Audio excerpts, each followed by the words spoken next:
These are the voyages of the Starship Enterprise. That's not the Enterprise. Oh well, that's what I'm going to be talking about today. Space Launch System, or SLS, Base Heat Testing. But first, I'd like to give you, from my trusty note cards, some background on this subject. The testing materials for this, it took them 1.5 years to build all of the materials.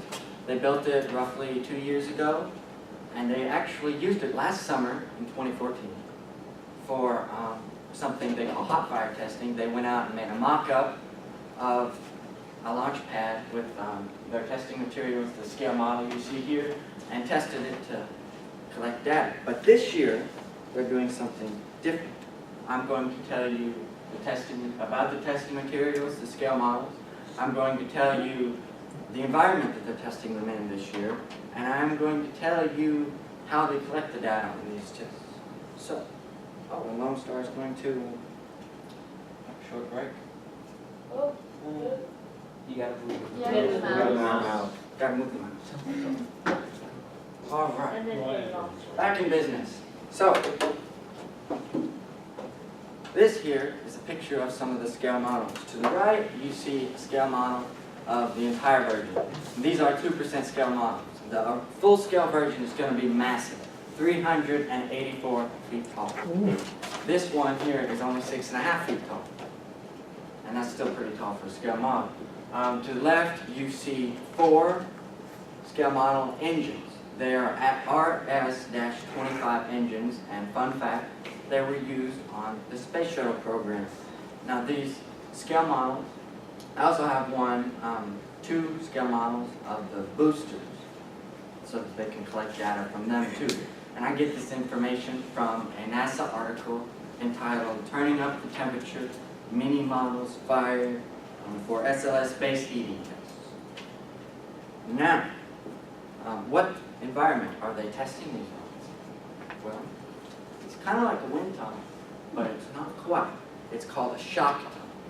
A shock tunnel is basically a high-speed wind tunnel. As you can see here, it goes Mach 6 to 22. That's pretty fast. This here is not the shock tunnel. This is actually the turbine that creates the wind speeds. They're testing it up in Buffalo, New York, with another group, other than NASA. They're partnering up with them. But the shock tunnel, it has something unique about it. It's called steady flow nozzle expansion, which is basically a fancy term for they can keep the wind speed at a certain rate if they want to. It doesn't just bounce up and down.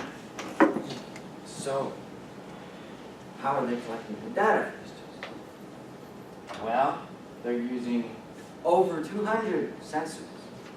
They have heating sensors and pressure sensors. Well, we all know what a pressure sensor is. It senses pressure. And heating sensors, though, they collect data of the heat on the outer parts of the rocket, so that way they can improve the scale models and learn from their different test environments. So, well, next slide. In summary, we have 2% scale models. We have a model of the rocket, the entire rocket, 6.5 feet tall. We have a model of 2 boosters. And then we have 4 RS-25 engines that they have scale models of as well. And we have shock tunnel testing with the testing that which is a high-speed wind tunnel. Usually can predict the pressure, keep the pressure at a steady rate and the wind speeds. And then we have sensors. They have over 200 heating and pressure sensors to monitor the rockets. That way they can improve upon it as needed. So, space, the final frontier. In NASA's perspective, hopefully, not too far in the distant future, we'll be seeing some more space exploration with the Space Launch System. Thank you. Any questions? Questions? Yes, Richard. Any prediction on the time rate it's going to take them before they have the proper rocket ready? Well, they're working on manufacturing the full-scale version right now, but they don't plan to have an actual full-scale version until 2017. And I've heard reports that they won't have it until as late as 2018. And it's going to be uncrewed, so it's going to be till like 2021 until they actually can send people up in these new spacecraft. Anybody else? Are you going into the space station? I'm not sure. I'm actually thinking about it. I might go to an aeronautical college. I do not know. Air Force? Air Force? No, I don't think so. But, They can get you maybe. there. They can get you I, there. They have the best yeah. Oh, sorry. aeronautical college, training. Yeah, they do. What's the thought?